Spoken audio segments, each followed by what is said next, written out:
टिहरी में अब QRT camp के जरिए होगा योजनाओं का निराकरण। एसडीएम ने किया करीब 97 शिकायतों का निराकरण। एक दिवसीय टिहरी दौरे पर किसान आयोग के अध्यक्ष समीक्षा बैठक में विभिन्न योजनाओं की कार्य प्रगति पर किया मंथन। बाल संरक्षण आयोग के अध्यक्ष का टिहरी दौरा, शिक्षा और परिवहन विभाग के अधिकारियों संग की बैठक, विकास कार्यों का लिया जायजा। चमोली में नेशनल विंटर गेम्स के लिए स्कीइंग टीम रवाना, ski and snow board association के निर्देशन में खुलेगी टीम। काशीपुर में 3 तलाक केस में युवक गिरफ्तार, 3 महीने पहले पत्नी को दिया था तलाक, पत्नी की तहरीर पर दर्ज हुआ मुकदमा।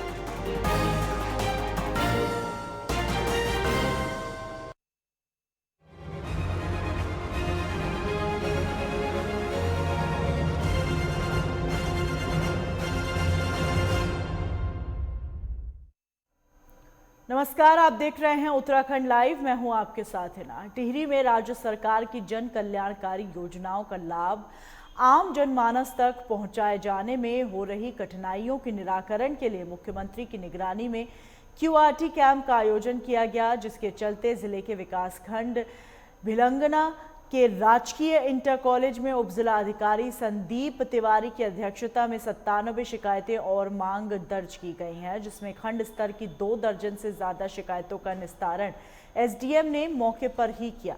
शिविर में प्रधानमंत्री ग्राम सड़क योजना, निर्माण विभाग, पेयजल विभाग, ग्रामीण विकास विभाग, समाज कल्याण विभाग आदि की शिकायतें दर्ज की गई।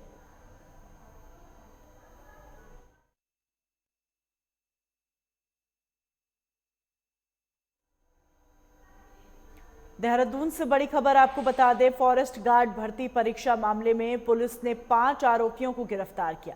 गैंगस्टर एक्ट के तहत आरोपियों को जेल भेज दिया। फॉरेस्ट गार्ड की भर्ती परीक्षा में नकल का मामला था, कोर्ट में पेश कर न्यायिक हिरासत में जेल भेजा गया है। फॉरेस्ट गार्ड भर्ती परीक्षा मामले में नकल का आरोप था। पुलिस ने 5 आरोपियों को गिरफ्तार किया है। गैंगस्टर एक्ट के तहत आरोपियों को जेल भेजा है। फॉरेस्ट गार्ड की भर्ती परीक्षा में नकल का मामला, कोर्ट ने पेश कर न्यायिक हिरासत में जेल भेजा। गैंगस्टर एक्ट के तहत कार्रवाई की जा रही है।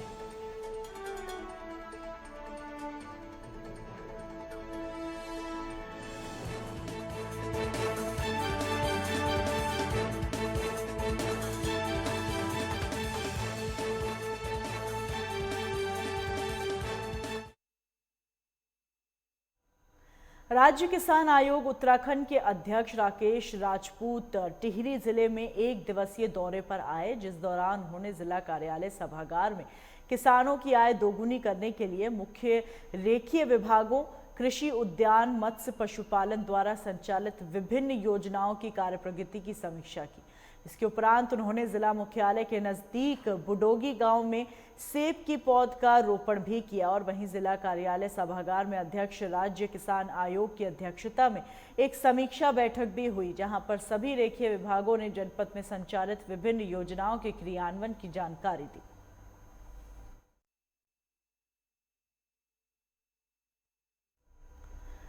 टिहरी पहुंची बाल संरक्षण आयोग के अध्यक्ष उषा नेगी ने विभागीय अधिकारियों के साथ कलेक्ट्रेट में बैठक की। अध्यक्ष ने बैठक में आधी अधूरी जानकारी के साथ आने पर शिक्षा और परिवहन विभाग के अधिकारियों को फटकार लगाई और भविष्य में बैठक में पूरी जानकारी के साथ पहुंचने के निर्देश दिए। अध्यक्ष ने बाल संरक्षण को लेकर जिले की समीक्षा करते हुए बच्चों के नशे के बढ़ते चलन को लेकर चिंता जाहिर की और अधिकारियों से इस पर एकजुट होकर काम करने को कहा। अध्यक्ष ने कहा, हमें युवा पीढ़ी को शिक्षा और खेल से जोड़ना है, जिसमें उनका भविष्य अच्छा हो सके। हाँ जी, कुछ आज तो लगभग 3 बैठकें हुई हैं यहाँ पे, तो ये अच्छी बात है कि सब लोग अपने अपने प्रगति रिपोर्ट ले रहे हैं, ताकि कम से कम इससे लोगों के अंदर थोड़ा ऊर्जा पैदा होगी काम करने की। और मेन हमारा यही है कि मकसद कि बच्चे जो हैं, जो हमारे कल का भविष्य है, उन बच्चों के लिए चिंता करते हुए पूरी जो कार्य योजना होनी चाहिए, जो सरकार द्वारा बनाई गई, भारत सरकार द्वारा बनी गई है, जो राज्य सरकार के द्वारा बनी है, उनका क्रियान्वयन होना चाहिए, उसका इम्प्लीमेंट होगा तो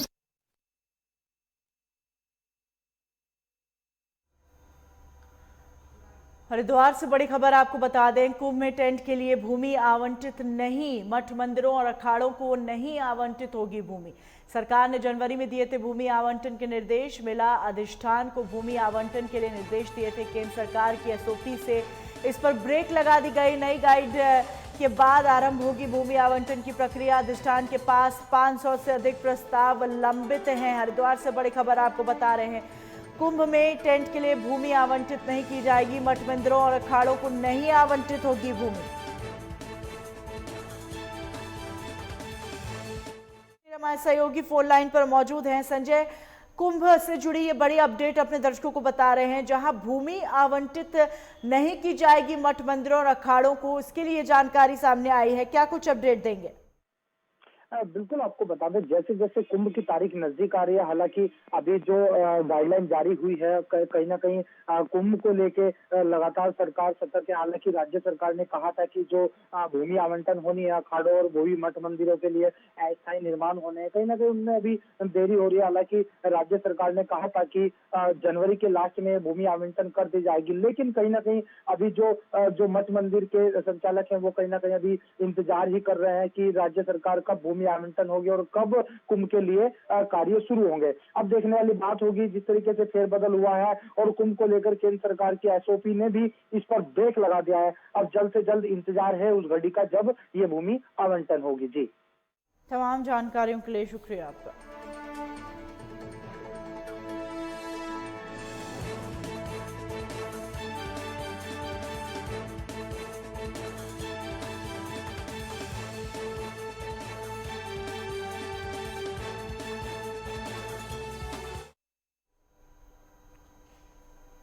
हरिद्वार में दबंगों के हौसले बुलंद नजर आ रहे हैं। दरअसल यहां एक युवक का हर्ष फायरिंग करता हुआ वीडियो काफी वायरल हो रहा है। इस वीडियो में आप साफ देख सकते हैं, अनुपल शर्मा नाम का यह युवक खुलेआम अपनी चलती कार से हर्ष फायरिंग करता हुआ नजर आ रहा है। मामला मेल इलाके का है, जहां अपने दोस्तों के साथ कार चला रहे युवक ने लाइसेंसी रिवॉल्वर से हवा में 2 राउंड फायरिंग किया।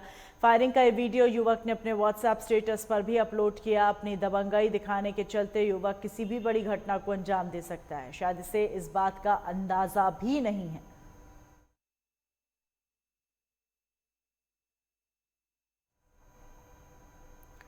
तो हर्ष फायरिंग का ये वीडियो वायरल होने के बाद जब पुलिस एक्शन में आई तो इस पूरे मामले में अब कानूनी कार्रवाई करने की बात की जा रही है। कार में बैठे खुलेआम फायरिंग कर रहा है युवक और वीडियो बनाकर शेयर भी किया। संजय हमारे सहयोगी फोन लाइन पर मौजूद है।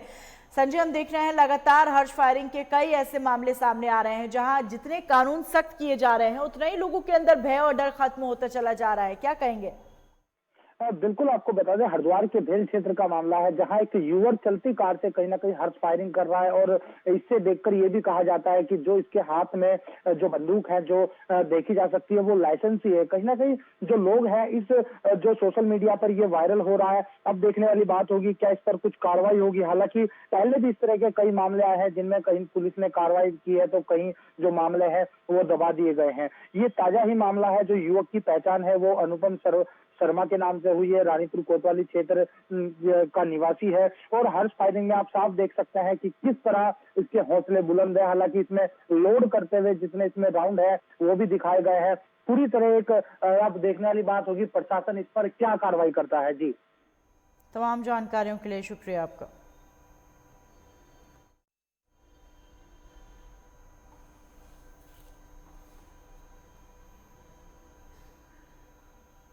रुद्रप्रयाग से बड़ी खबर आपको बता दें, सीएम त्रिवेंद्र रावत तिलवाड़ा पहुंचे, विकास योजनाओं का शिलान्यास करेंगे। करीब 82 करोड़ की योजनाओं का लोकार्पण करेंगे। बीजेपी कार्यकर्ताओं के साथ संवाद किया। इस वक्त की बड़ी खबर आपको बता रहे हैं, रुद्रप्रयाग से सीएम त्रिवेंद्र सिंह रावत पहुंचे हुए हैं तिलवाड़ा। विकास योजनाओं का उन्होंने शिलान्यास किया। 82 करोड़ की योजनाओं को लोकार्पण किया।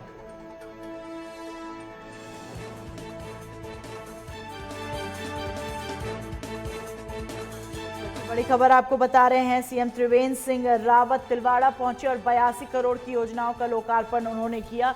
विकास योजनाओं का लोकार्पण लगातार सीएम कर रहे हैं इन दिनों और तमाम योजनाओं का लोकार्पण शिलान्यास कर चुके हैं।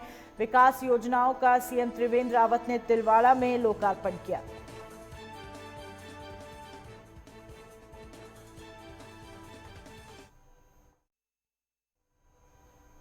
सरकार 3 तलाक के मामले को लेकर सख्त है, लेकिन अभी भी 3 तलाक के मामले आए दिन सामने आ रहे हैं। जिला उधम सिंह नगर में 3 महीने पहले एक 3 तलाक का मामला सामने आया था, जहां दहेज की मांग पूरी न होने पर पति ने पत्नी को 3 तलाक देकर घर से बाहर निकाल दिया था। पीड़िता ने बताया कि पति ने उससे दहेज की मांग की, लेकिन मांग पूरी न होने पाने पर उसे 3 तलाक दे दिया और घर से बाहर निकाल दिया। फिलहाल पुलिस ने गिरफ्तार कर युवक को जेल भेज दिया। एएसपी काशीपुर प्रमोद कुमार ने बताया कि दिसंबर में पीड़िता की तहरीर के आधार पर पुलिस ने 3 तलाक का मुकदमा दर्ज किया था। अब पुलिस ने कार्रवाई करते हुए आरोपी की गिरफ्तारी कर ली और जांच की जा रही है। देखिए, जसपुर का एक प्रकरण है जिसमें दिसंबर माह में जो पीड़िता की तहरीर के आधार पर एक ट्रिपल तलाक का मुकदमा कायम किया गया था। उसमें जो है जसपुर पुलिस के द्वारा कार्रवाई की गई है और जो मेन अभियुक्त है जिसके द्वारा ये ट्रिपल तलाक दिया गया था उसको अरेस्ट करके जेल भेजा गया है।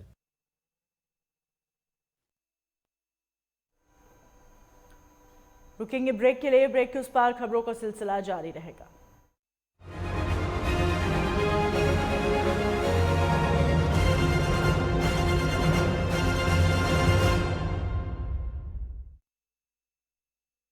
अरे भैया, तुम्हें कब से क्या? लोग ऐसी गंभीर समस्या को हंसी मजाक में उड़ाते हैं। खास जड़ी बूटियों से बना पेट सफा आयुर्वेदिक चूर्ण आज ही ले आएं। पेट सफा पहली रात से ही असर दिखाता है और इसकी आदत भी नहीं पड़ती। पेट सफा, हर रोग दफा। घर में आएगी खुशियाँ जब दूध की नदियाँ बहे। अपने पशुओं को दीजिए सेहत से भरपूर मिल्कोमोर पशु आहार। जब पशुओं को मिलेगा मिल्कोमोर पशु आहार तो दूध बहेगा, मुनाफा बढ़ेगा। मिल्कोमोर पशु आहार। बॉलीवुड की हर खबर, फिल्मी सितारों का सफर, कंट्रोवर्सी से लेकर गॉसिप तक, लिंकअप से लेकर ब्रेकअप तक, देखिए हर हलचल बॉली तड़का में हर रोज दोपहर 12:30 बजे सिर्फ लाइव टुडे पर।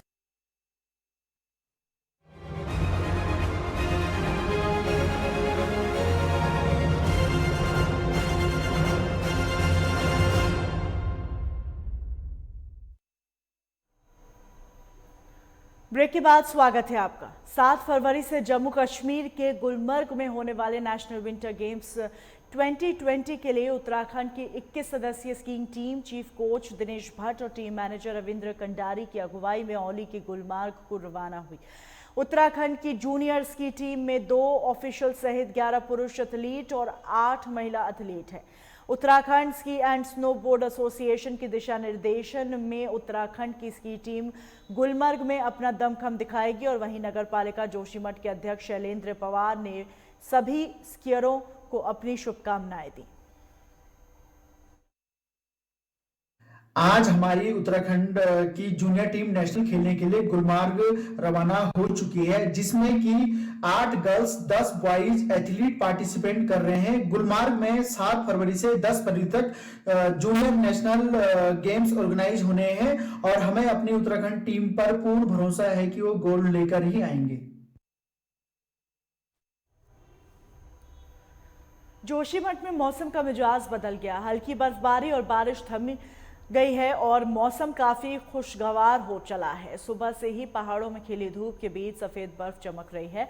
हालांकि हिमक्रीड़ा स्थली औली सहित जोशीमठ क्षेत्र के ऊपरी इलाकों में हल्की बर्फबारी हुई। साथ ही बद्रीनाथ धाम में भी जबरदस्त बर्फबारी हुई। हालांकि वेस्टर्न डिस्टर्बेंस का असर सीमांत के निचले इलाकों में देखने को मिल रहा है, लेकिन शहर हल्की बर्फ की फुहारें पड़ी हैं। क्षेत्र के किसान इस बार भी हिमपात की आस लगा रहे हैं। हालांकि ये बारिश भी किसानों के लिए किसी तोहफे से कम नहीं।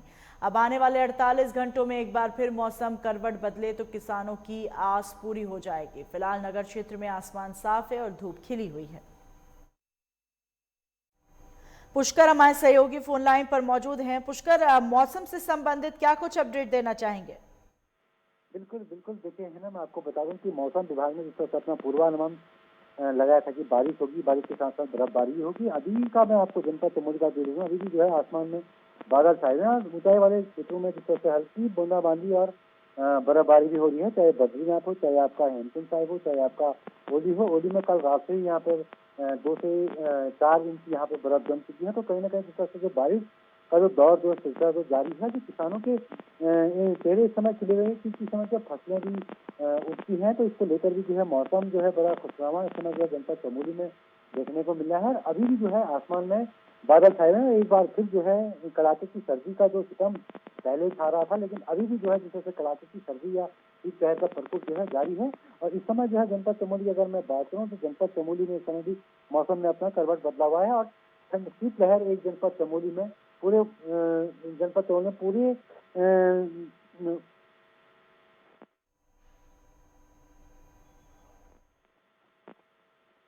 तमाम जानकारियों के लिए पुष्कर बहुत शुक्रिया आपका।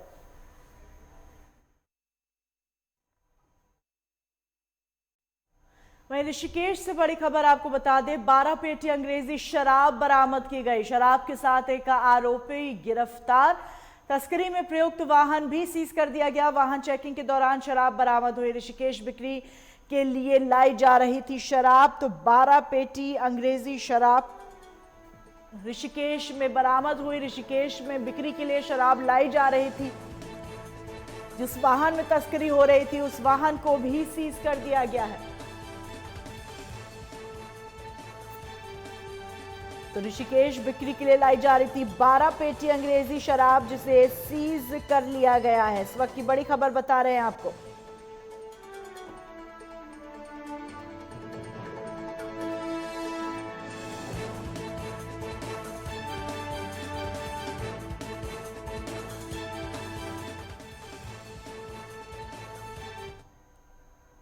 धर्मनगरी हरिद्वार में भी भगवान राम की भव्य प्रतिमा स्थापित की गई। भगवान राम के नाम से श्री राम चौक का भी लोकार्पण किया गया। मेला अधिकारी दीपक रावत और जूना पीठाधीश्वर आचार्य महामंडलेश्वर स्वामी अवधेशानंद गिरी महाराज ने ज्वालापुर रेलवे पुलिस चौकी के सामने श्री राम चौक का लोकार्पण किया। इसको लेकर संत समाज और हरिद्वार के लोगों में काफी उत्साह देखने को मिला। वहीं कुंभ मेले से पहले मेला प्रशासन द्वारा हरिद्वार में 11 और चौकों का सौंदर्यीकरण किया जाएगा। श्री राम चौक के स्थापन के समय मैं अत्यंत आनंदित हूँ। तो यहाँ एक उत्सव धर्मिता अनुभव हो रही है। ऐसा लग रहा है कि पूरा हरिद्वार अब कुंभ के लिए तत्पर है, तैयार है। और जैसे एक चौक आज सजा है, वैसे सारे चौक सजने चाहिए। हर गली घर द्वार सजना चाहिए और हमारे मन में अतिथि अभ्यागतों के आदर के लिए भी उत्सुकता होनी चाहिए। राम चौक का लोकार्पण आज हुआ है और इस तरह से हम लगभग 11 चौक और हैं जिनको हम ब्यूटिफिकेशन कर रहे हैं, जिन पे वर्तमान में काम चल रहा है। और इसमें जो चौक है उन पे लाइटिंग भी की जाएगी। श्री राम जी की प्रतिमा से सभी लोग प्रफुल्लित हैं और आशा करते हैं कि जो ये हमने प्रतिमा लगाई है, हमारी श्री राम चौक सेवा समिति रजिस्टर्ड, ये इसकी सेवा करती रहेगी। यानी कि साफ सफाई, यानी कि मूर्ति लगा दी गई और साफ सफाई की व्यवस्था नहीं है, पूजा अर्चना की व्यवस्था नहीं है। संपूर्ण जिम्मेदारी श्री राम चौक सेवा समिति रजिस्टर्ड की रहेगी।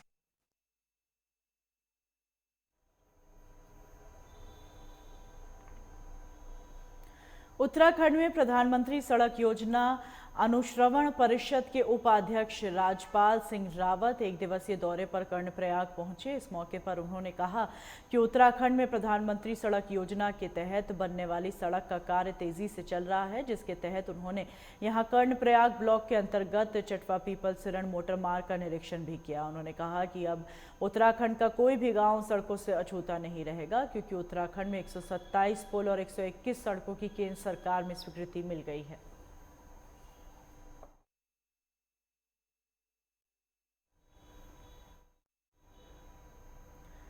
कृषि बिल के विरोध में मंगलौर में किसानों की महापंचायत हुई। सुबह से ही किसान महापंचायत में शामिल होने के लिए ट्रैक्टर और गाड़ियों से पहुंचे। बड़ी तादाद में किसान महापंचायत में पहुंचे। किसान महापंचायत में भारतीय किसान यूनियन के राष्ट्रीय अध्यक्ष नरेश टिकैत ने शिरकत की।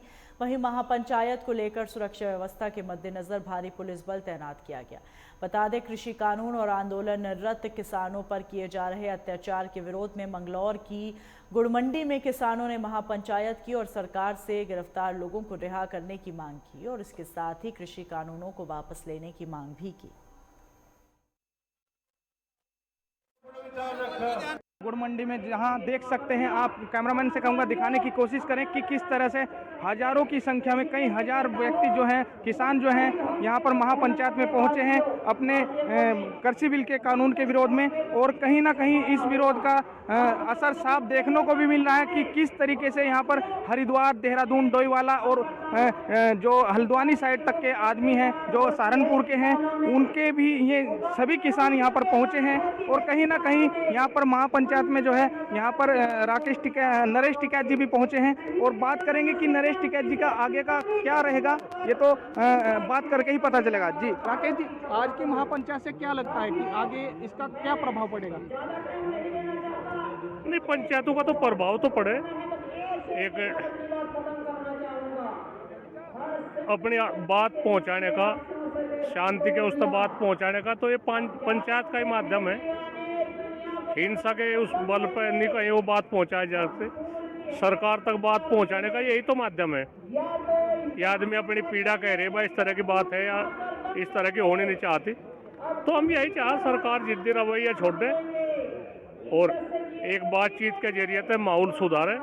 नहीं तो इस तरह की पंचायत रोज होगी, रोज इस तरह की पंचायत होगी। इतना नहीं ये बिल वापसी लेते, नहीं कोई समझौता करते, तो किसान चैन तो नहीं बैठेगा, किसान बढ़ता रहेगा, बहुत ज़्यादा दूर तो बढ़े। जैसा कि आपके क्षेत्र में भी यह पंचायत हुई थी, महापंचायत हुई थी, और उत्तराखंड में भी अभी दूसरी पंचायत आपके द्वारा की गई है, तो आने वाले टाइम में और पंचायत की जाएंगी? पंचायत होगी, बहुत पंचायत होगी, दो तीन पंचायत होगी। आज जींद में भी पंचायत है, यहाँ भी पंचायत है, और कई जगह और पंचायत है। तो पंचायत तो मजबूरी है करने की, क्या करे, अपनी बात पहुंचाने के लिए सरकार के कानून पर जू नहीं रेंग रही, तो हम करे क्या? हम यही कहे अपनी बात इकट्ठी हो गए, पूरे संगठन सब इकट्ठे रहे, पूरे किसान सब एक है, जात बिरादरी संगठन पार्टी को भूल गए, सब एक झंडे के नीचे है। आज इन्हें दिख गया अकेले पर सारी लड़ाई लड़ी गई, बहुत मजबूत सरकार के साथ में मुकाबला है। तो इसमें यही बातचीत करनी भाई, हम बातचीत करें, रास्ते खुले सरकार के सामने, पर यह जिद्दी रवैया तो बात बनने की नहीं। जी, जैसा कि जो नरेश टिकैत जी हैं, उनके द्वारा बताया गया है कि अगर यहाँ पर ये बात नहीं बनती, सरकार के साथ बात नहीं बनती है, तो ये आगे भी महापंचायत जो है बड़े रूप लेंगी और कहीं ना कहीं बड़ा महापंचायत और भी की जाएंगी, पूरे देश में की जाएंगी। तो अभी तो आने वाले वक्त में बताया जाएगा कि सरकार के द्वारा यहाँ पर आवश्यक क्या कदम उठाए जाएंगे, ये तो आने वाला वक्त ही बताएगा। कैमरामैन राहुल के साथ अनिल सैनी, लाइव टुडे, मंगलोर। रोजगार के लिए गांव छोड़ शहरों की ओर भाग रहे युवाओं के लिए पूर्व प्रधान ने अनोखी मिसाल पेश की, जिसकी लोग सराहना तो कर रहे हैं, साथ ही प्रेरणा भी ले रहे हैं। उन्होंने अपनी पुश्तैनी छानी को ही स्वरोजगार का माध्यम बनाया और लोगों को भी स्वरोजगार से जोड़ रहे हैं। वहीं छानी में आने वाले पर्यटक प्राकृतिक सौंदर्य के साथ खूबसूरत वादियों और मौसम संग पहाड़ी व्यंजनों का लुत्फ उठा रहे हैं। देखिए रिपोर्ट।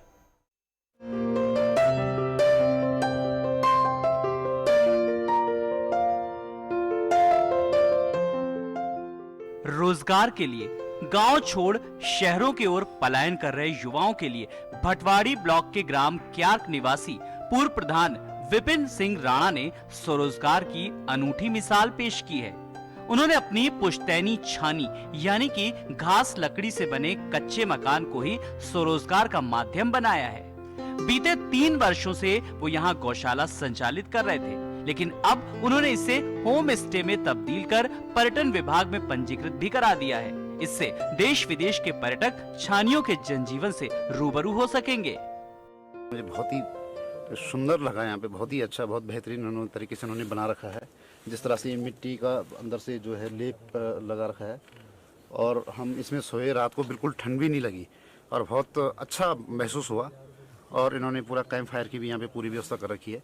जिस तरह से होम स्टे गवर्नमेंट इस चीज़ को बहुत बढ़ावा दे रही है, तो वो इन्होंने जो है, राणा जी ने जो है इसको सिद्ध करके दिखाया। और हम आए भी है, मैंने सुना ही था और मैंने आया तो मुझे बहुत ही अच्छा लगा। और कल हमने बहुत अच्छा एंजॉय किया यहाँ पे। और उन्होंने कल खाने में जो यहाँ के जो पहाड़ी डिश जो होती हैं, गढ़भोज, से हमें खाना खिलाया। जिला मुख्यालय उत्तरकाशी से 35 किलोमीटर दूर ब्लॉक मुख्यालय भटवाड़ी के पास बारसू दायरा मार्ग पर पूर्व प्रधान विपिन राणा का पुश्तैनी मकान है। यहाँ गर्मी और बरसात के दौरान उनका परिवार अपने मवेशियों के साथ रहता था। वर्ष 2017 से उन्होंने यहाँ गो पालन कर दूध बेचना शुरू कर दिया, लेकिन लॉकडाउन के दौरान दूध की मांग घटी तो विपिन ने घी बनाकर बेचना शुरू किया। इसी दौरान उनके मन में छानी को होम स्टे में तब्दील करने का विचार आया और उन्होंने दूध बेचने का व्यापार छोड़ होम स्टे बनाया। इससे यहाँ दूर दूर से आने वाले पर्यटक ठहर सके।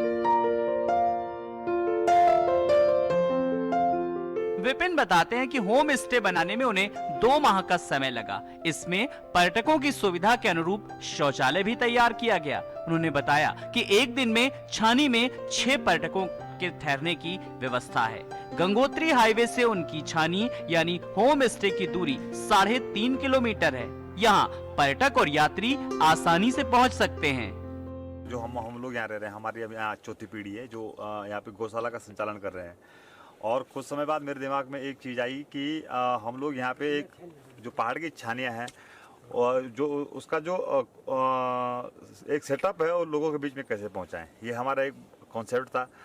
और धीरे धीरे करके हमने यहाँ पे एक छाने का निर्माण किया है और हम यहाँ पे लोगों को आमंत्रित कर रहे हैं कि आप लोग आएँ और पहाड़ की जो छानियाँ हैं वहाँ पे आप लोग कुछ दिन अपना गुजारें और पहाड़ की जो रीति है और पहाड़ की जो संस्कृति है इससे आप लोग रूबरू मतलब अगर होना चाहते हैं तो आप यहाँ पे सादर आमंत्रित हैं। बता दें कि पर्यटक घास लकड़ी से बने कच्चे मकानों में ठहरना ज्यादा पसंद करते हैं। जिले के गांव का ये पहला होम स्टे है जो छानी के स्वरूप में बेहतरीन कलाकृति को भी प्रदर्शित करता है। इस होम स्टे छानी में पहाड़ी व्यंजन पर्यटकों और यात्रियों को परोसे जाते हैं, जिसे पर्यटक भी काफी पसंद कर रहे हैं। यहाँ पर्यटक प्रकृति के अनुपम सौंदर्य को नजदीक से देख सकते हैं और इसका लुत्फ भी उठा रहे हैं।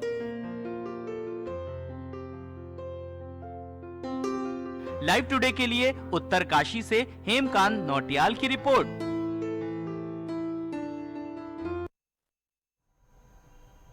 और इन्हीं खबरों के साथ बुलेटिन में फिलहाल इतना ही। दीजिए इजाजत।